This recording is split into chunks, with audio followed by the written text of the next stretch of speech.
সিলেটি নাসিহা। لقد كان في قصصهم عبرة لأولي الألباب। কোরআনে কারীমে আল্লাহ তাআলা অনেক আম্বিয়া কেরামের ঘটনা উল্লেখ করেছেন, অনেক কওমের ঘটনা উল্লেখ করেছেন, এগুলো থেকে নসিহত গ্রহণ করার জন্য। তো বড়দের কারগুজারি বা হালাত শোনা, এর মধ্যেও দিনই ফায়দা আছে। মাদারিসে আমরা থেকে পড়ছি, ইন্তেকালের পরে দাফনে বিলম্ব করা নিষেধ। যেখানে ইন্তেকাল হয় সেখানেই দাফন করবে এবং দ্রুত দাফন করবে। চেহারা দেখানো ইত্যাদি প্রথার জন্য বিলম্ব করা জায়েজ নেই। বিশেষ করে ধর্মীয় মার্কাজগুলিতে এর ইহতেমাম হওয়া চাই। আমলকে কিতাবের সাথে মিলিয়ে নেবেন। অনেক সময় বড়দেরও ভুল হয়ে যায়। আমলকে কিতাবের সাথে মিলিয়ে নেবেন, অনেক সময় বড়দেরও ভুল হয়ে যায়। আমরা চেষ্টা করি আমল করার। ছোট মেয়েদের জামার আস্তিনও পূর্ণ হওয়া উচিত। ছোট মেয়েদের জামার আস্তিনও পূর্ণ হওয়া উচিত। ওয়াহিদুল্লাহ রাহমাতুল্লাহ আলাইহি বলেন, ছোট মেয়েদের জামার আস্তিন পূর্ণ হওয়া উচিত। আর ওড়না এ পরিমাণ মোটা হবে যেন চুলের কৃষ্ণতা দৃষ্টিগোচর না হয়। যদি পাতলা হয় তবে 2 ভাঁজ করে পরিধান করবে। তিনি তো বলেছেন যে ছোট মেয়েদের জামার আস্তিন পূর্ণ হওয়ার কথা। অন্য জায়গায় আছে যে আমরা তো বাজারে ছোট ছোট বাচ্চাদের প্যান্ট মিলে না, জামা কিনি, সাথে প্যান্টও থাকে, প্যান্টটা পরিধান করি।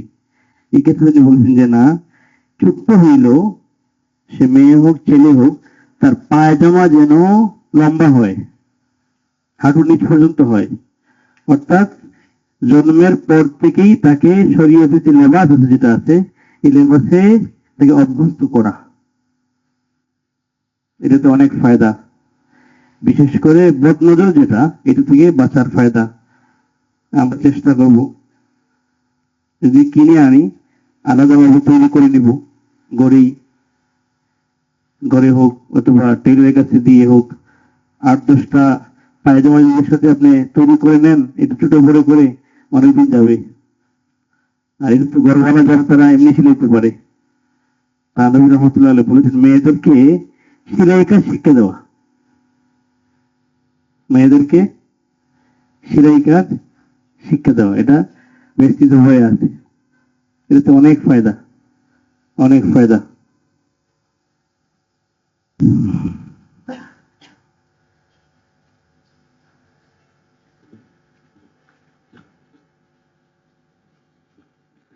সুস্থতা অসুস্থতা উভয় হালতই কল্যাণকর। একটু আগে আমরা মুস্তাফা সাহেবের শুনছিলাম যে মুমিনদের জন্য আজাবান লিআমরিল মুমিন, মুসিবত সহ্য করবে, নিয়ামত পেলে শুকরিয়া আদায় করবে, সফলতাকে জান্নাত নিয়ে যাবে, সফলতাকে জান্নাত নিয়ে যাবে। সুস্বাস্থ্যের জন্য দোয়া করতে থাকা চাই, তবে অসুস্থ হয়ে গেলে সেটাকেও নিজের জন্য কল্যাণকর মনে করবে। গুনাহের কাফারা হয়ে যায়, অনুনয় বিনয় পয়দা হয়। এছাড়া ডাক্তার সাহেবের রুজি, ট্যাক্সি চালকের রুজি, সেবাকারীদের সওয়াব, হাসপাতালের লাভ, আরো অজানা কত হিকমত আছে আল্লাহ পাকই ভালো করতে পারেন। বিশেষত যখন দিনের অনুসরণীয় ব্যক্তিবর্গ মাসায়িক অসুস্থ হন, তখন ওই সব দুর্বল ও কম হিম্মতওয়ালা মানুষ যারা দিনের কূপ পর্যন্ত যেতে পারে না, সেই অসুস্থতার পথে কূপকে তাদের কাছে পৌঁছে দেওয়া হয়। আমি মাওলানা শাহ ওসিউল্লাহ সাহেব রহমতুল্লাহ ব্যাপারে বলে থাকি, মাওলানা যখন অসুস্থ হয়ে চিকিৎসার উদ্দেশ্যে বোম্বে তাশরিফ নিয়ে গেলেন, তখন বোম্বের কত মানুষের দিনই লাভ হয়েছে, কত ডাক্তারের সংশোধন হয়েছে। লা ইলাহা ইল্লাল্লাহ। আমরা গেছিলাম কয়েকদিন আগে সন্দ্বীপ সফরে।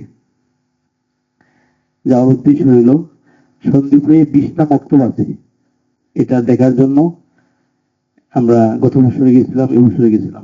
আলহামদুলিল্লাহ, দেখার মতো জায়গা, আল্লাহ তাআলা অনেক কুদরত দেখা যায়। তো কি মনে ভুলে গেলাম, ইন্না লিল্লাহি ওয়া ইন্না ইলাইহি রাজিউন।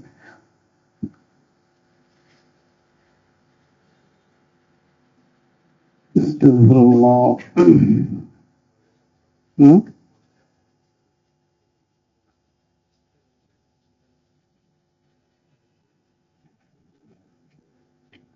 তো এই যে দিনের মজলিস চলা অবস্থায় উল্টা পাল্টা যে করি আমরা, উঠানো উঠা বসা করি, কালকে তো বড় হয়েছে মনে হয়, এটা দ্বারা বক্তার জেহেন মন পেশির হয়ে যায়, অন্যদিকে চলে যায়। গরুটা এখন থেকে উঠছে, আল্লাহ তাআলা মাফ করে।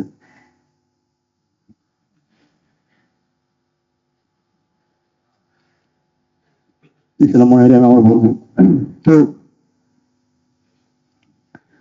আমরা ছিলাম 2 দিন সন্দ্বীপে। সন্দ্বীপের মানে এটা আসলে মানে ভাবাও মুশকিল কিনা গেলে। আমরা তো পুরা একদিন ছিলাম, একজন বেপরদা মহিলাকে দেখি নাই।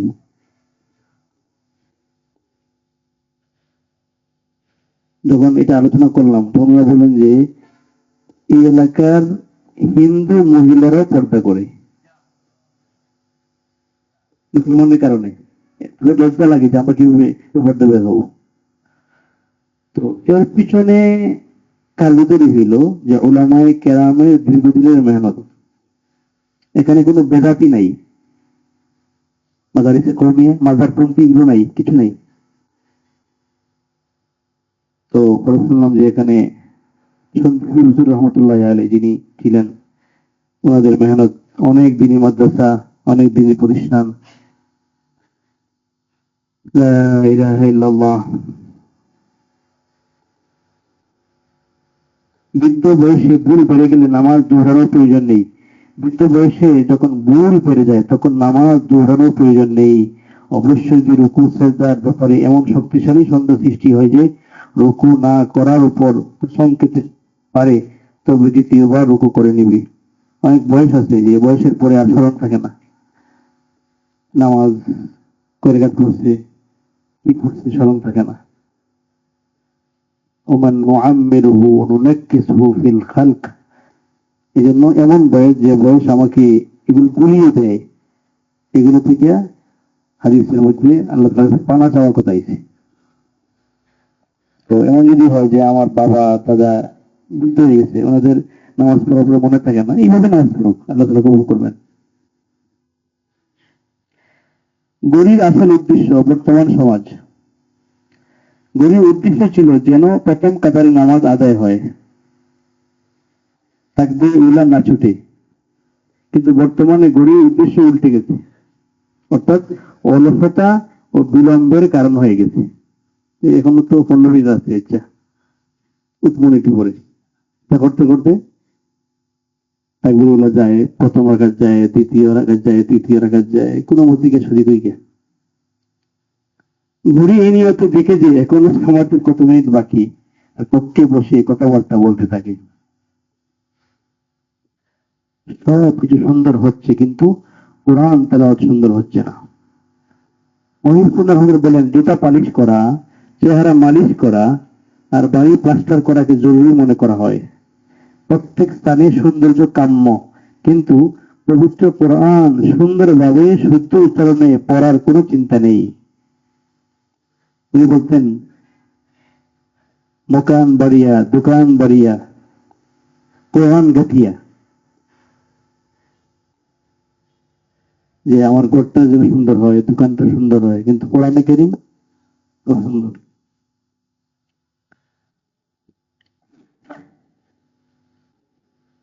একটি মাদ্রাসায় গেলাম, উনি বলতেছে নাকি সেখানে ছাত্রদের সাথে তাজিব, যুক্তি বিদ্যার দুর্বোধ্য গ্রন্থ এবং কাবাত হারিরি, প্রাচীন আরবি সাহিত্যের কঠিনতম গ্রন্থ মুখস্থ আছে, কিন্তু খানা খাওয়া, পানি পান করা ও নামাজের সুন্নত মুখস্থ নেই। সুন্নতের ব্যাপক প্রসারের উপকারিতা।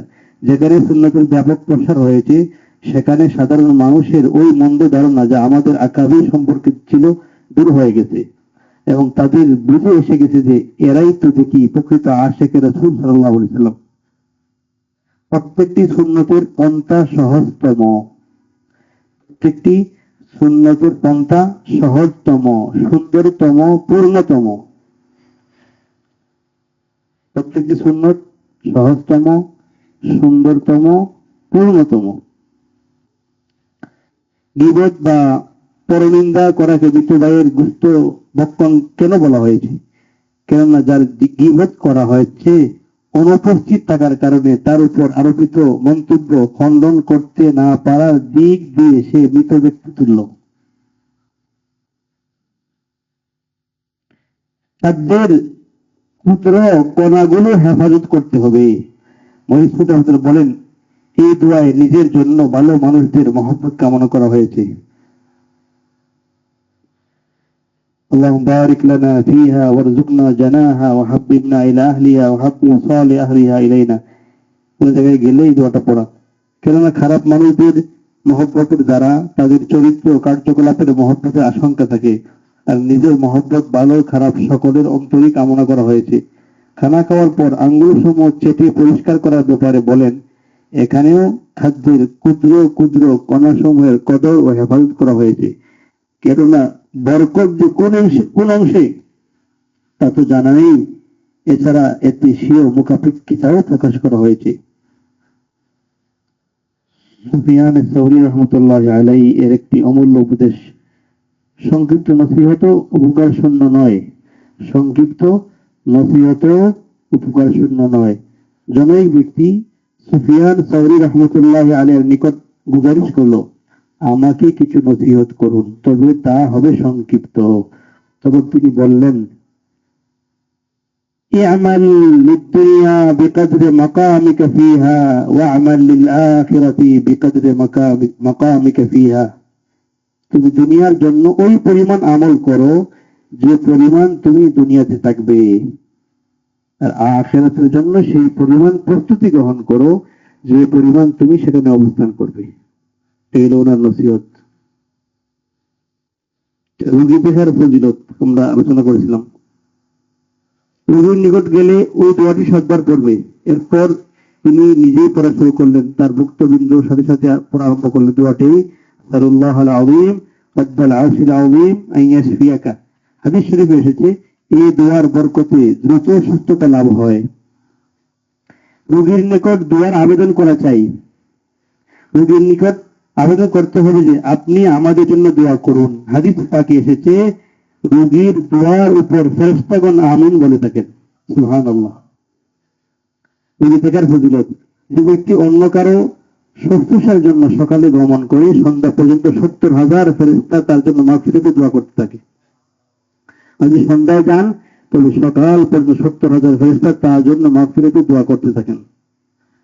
হযরত ওয়ালাকে লক্ষ্য করে মির্জা ইকবাল বেগ সাহেব বলেন, আপনি অনেক কষ্ট করেছেন।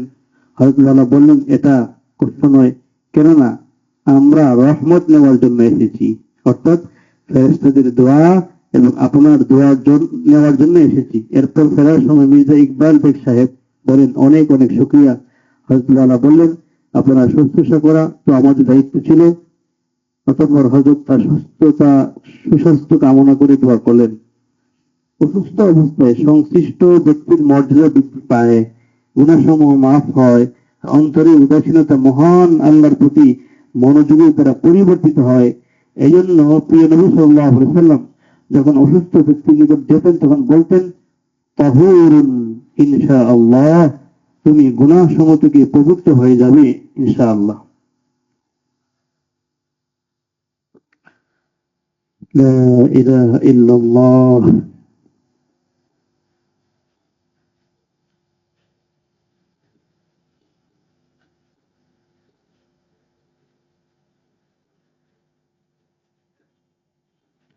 একটা কথা বলে শেষ করতেছি।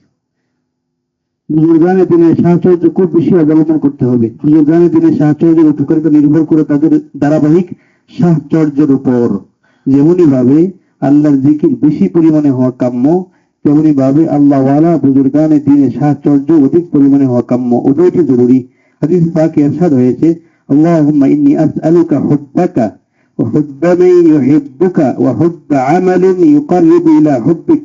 হে আল্লাহ, নিশ্চয় আমি আপনার মহব্বত কামনা করি এবং ওই ব্যক্তির মহব্বত কামনা করি যিনি আপনাকে মহব্বত করেন।